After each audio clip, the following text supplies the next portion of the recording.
This is directed really to my comrades in crime who live in assisted living or in group homes and can go out on their own and use a county van or use the bus or, have a friend pick them up and go hang out somewhere.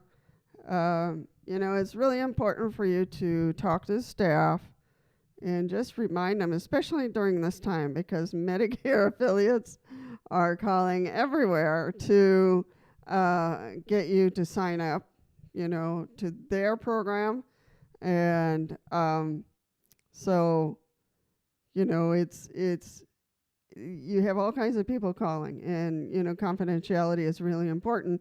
You don't want some crazy person calling and getting your information. So yesterday I had an issue that the driver of the van that I was using just kind of got a little lost and went south instead of north. By the time I looked up to see where we were, because the driver went left, she went left, and she went right, and then down, and then up. I'm like, where is this driver going? So I looked up and I realized we were at the south part of the city. And I'm like, what on earth? So I think, at their company, they can see the vans on an electronic map. And so they can tell if the person or the driver is lost. And my driver was very lost. And I could hear the speaker saying, no, north, go north. So the driver turned around and took the freeway and got us back onto the north side of the city. But so in my assisted living program, they were wondering where I was, because I usually put down the approximate time where I'm going to be home. So which would have been 12:20 and 12:30. So I put down 12:30, and of course it was 12:30, 12:40, 1:45. They didn't know where the heck I was. So, they could have called me or called the van company, either way. But, they were a little spooked that I was late, because usually I'm on time and I'm home.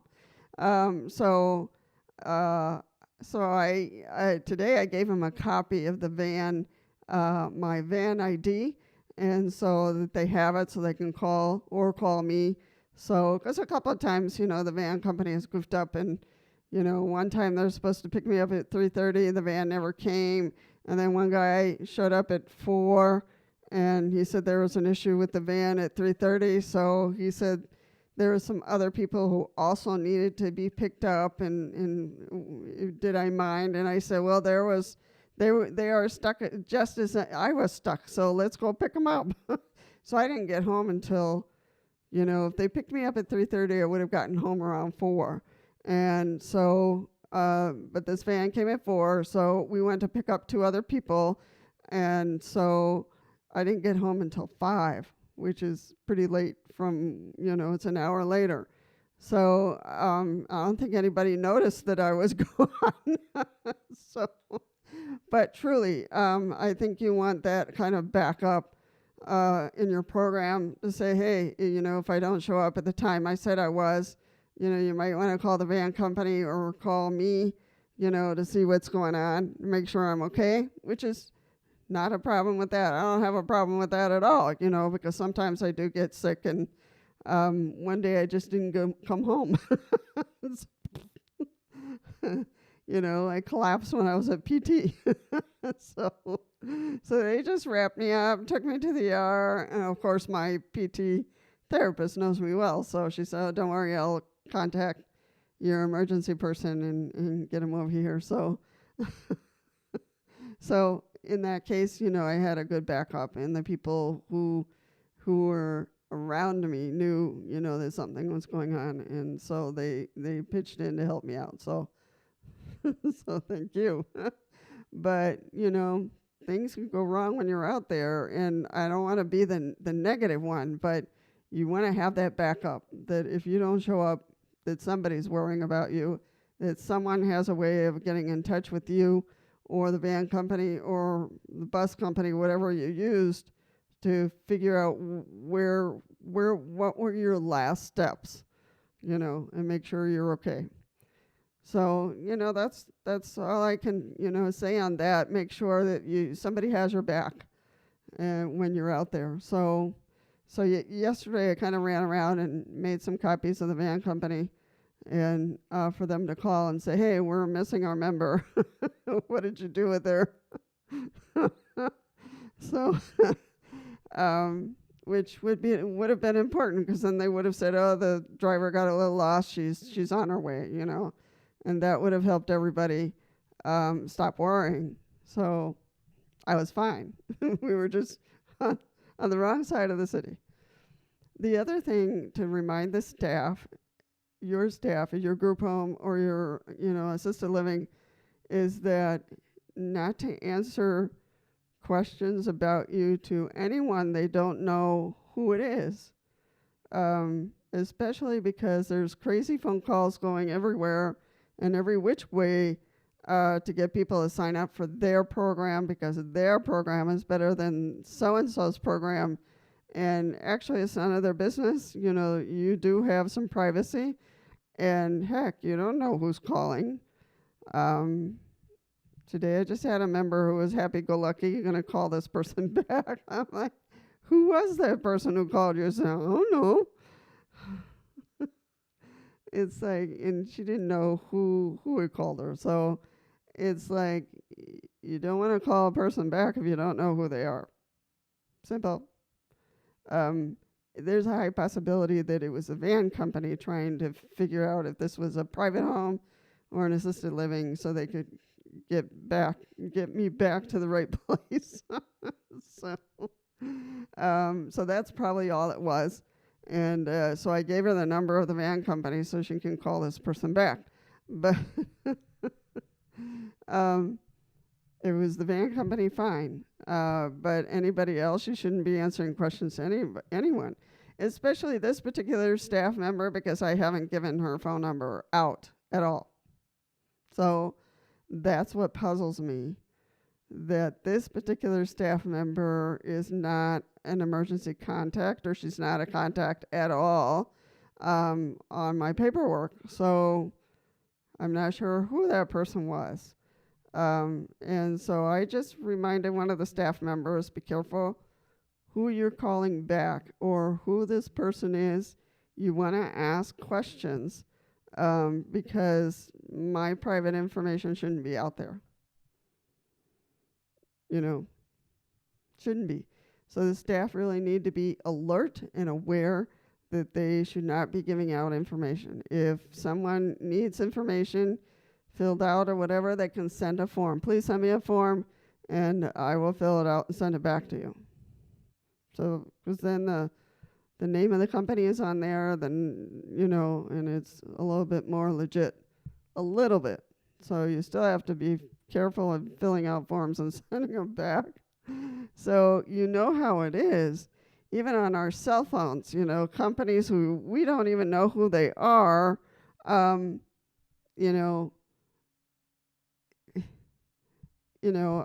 breaking through and leaving us stupid text messages and sending us crazy emails, and it's insane. So this is why it's important for you to remind the staff, be careful with my information, be careful of who's calling.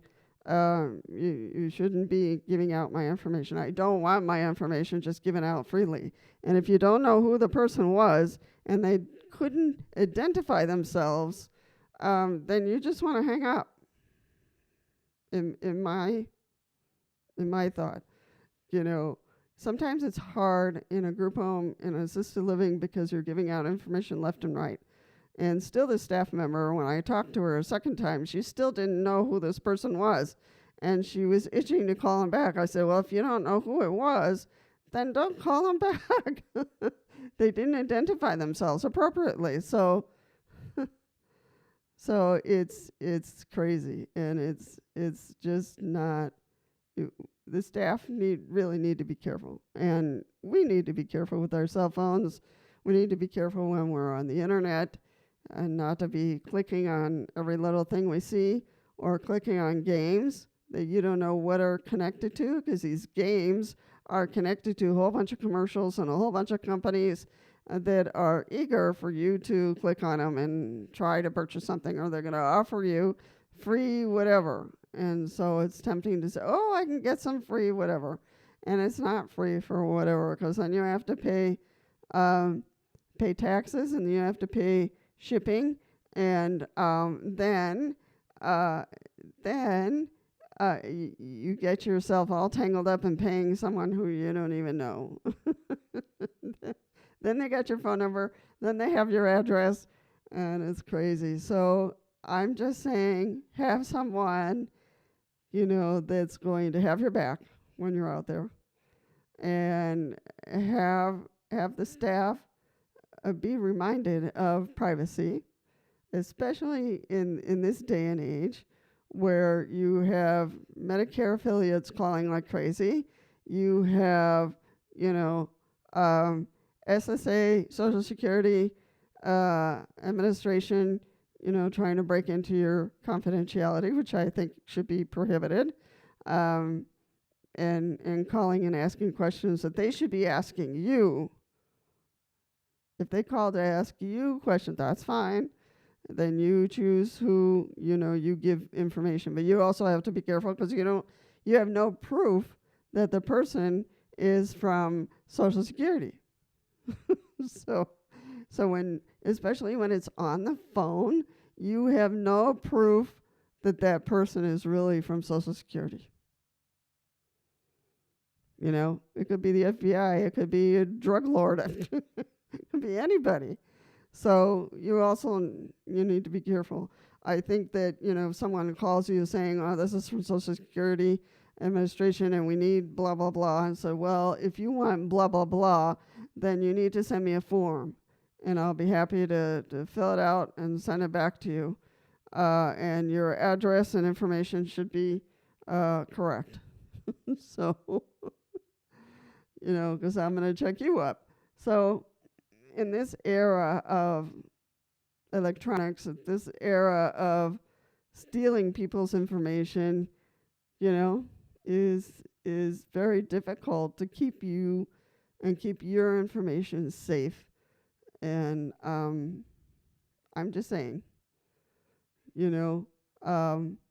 have a lot to lose, because, we don't have much. And they could take the little we have. So it's really important to figure out,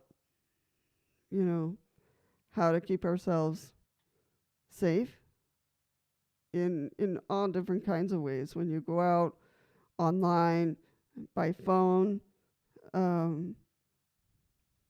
just going out the door, being in the garden.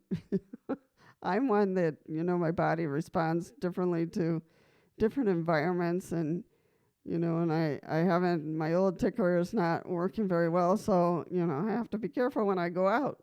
It doesn't matter where, I just have to be careful when I go out. So and as much as I want to go out right now, and spring is coming, I don't want to quite go out by myself until I know that I'm okay.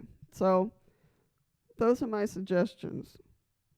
You don't have to pick anyone. I mean, you might have a plan already, but I think it's good and it's healthy to set yourself down and think of, a way that you can keep yourself safe online, safe on the phone, safe, in your location, whether it's group home, whether it's assisted living, whether it's a nursing home, whether you're in a hotel, whether you're in a special program, for recovery, to be able to keep yourself, going, and that someone has your back, as you go through the steps of life. And today I've just been finishing up my steps in terms of, okay, I said to the coordinator, I said, let's be careful with my information, because the coordinator of this program still doesn't know who she spoke to. And she can't call this person back, so that's very suspicious. And so I said, well, it was probably the van company, because the driver was lost, And the van coordinator at that moment was trying to figure out, okay, my driver is lost. How can I get more information about where she needs to go? So she didn't quite land where she was supposed to, but she took me over to the nursing home, which is fine. I can go through the building and get to my part of the campus. So I said, no, that's okay. I can go through the building, and we'll clarify later. So I gave the number for the coordinator here to call back, but it was just the van company. I said it was probably the van company calling you because the driver was lost yesterday. So that's probably all it was. So she said, well, I'll call him and see what it was. I said, okay. So she still doesn't know who called. So anyway, those are my 2 cents, and I don't even know if, catastrophe has struck for you out there and how you got yourself unsnagged. But, and if you care to share that, or your information was stolen, or if you ever had somebody snooping around trying to figure out where you live and what kind of situation are you set up in, and can they steal you from that program, or can they steal your information, your social security number, or whatever it is. So, my coordinator here is sometimes a little bit too trusty. And so, she's happy-go-lucky and nobody means harm. And I usually want to think about, if that person really meant good. So, and usually they do, but sometimes, I'm telling you. So anyway, that's what I wanted to babble about today, for someone to really have eyes out for you and to make sure you're going to be okay when you go out and for when you come back. And it's happened for me twice already that the van was late. The 3:30 van didn't pick me up at all. So I had to ask the hospital to help me. I forgot my cell phone, so they were more than happy to call the van company and say, Miss so-and-so, you didn't pick her up at 3:30. And they say, oh, yeah, something happened with our van for 3:30, so we'll send a van. One should be there at 4. So I didn't really get home. Yeah, and I said this previously.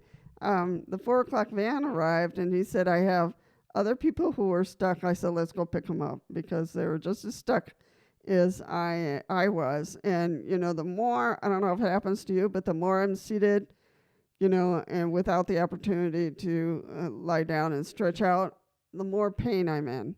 So it's problematic. The more hours I spend out there, the more pain I'm in. So it's really important for me to take my breaks and stretch out. And so yesterday was another day that, I was in pain when I left.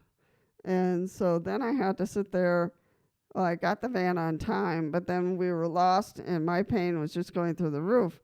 And I'm not sure, well, because we were in the van, and there's a lot of potholes here in my city in Milwaukee, and it just ramped up my pain. So by the time I got home, I was pretty exhausted and in a lot of pain. So the more hours I'm out there, it's not fun. So, and van companies out there, who are listening maybe to this podcast, it's important for them to know that the people they're picking up are people who are frail. The guy who was next to me yesterday, he had just come from chemo and didn't feel well and just wanted to get home. So I felt bad for him, and then I was going through the roof with my stuff. So, they shouldn't forget that even though there's little mistakes here and there, that the people that they are transporting are frail, and we need to get home. E.T. needs to get home. So yeah, I don't know how it's happened for you and your experiences, but sometimes we just need to get home. And a lesson for me to take, some medication with me if my pain is ramping up and I can't bear it anymore, then it's best to take something than, to die.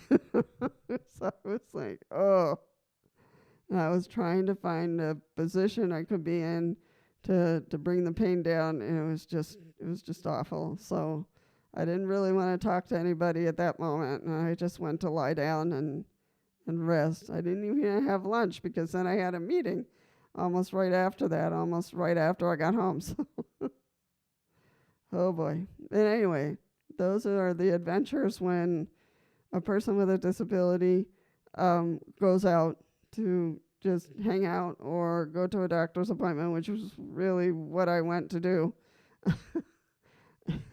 I got home so late. But anyway, those are my recommendations. And you can share, you can ask questions or you can share your recommendations of what you've done to keep yourself safe when you go out there. And especially if you're going out by yourself. Usually when I go out in the van and stuff, I'm by myself. So I need to have, that safety backup plan. So now, the head of the AIDS has my information for the van company in case I just don't show up at the time that I said I was going to. And she has my cell phone, which they could call me and say, hey, are you okay? What's going on?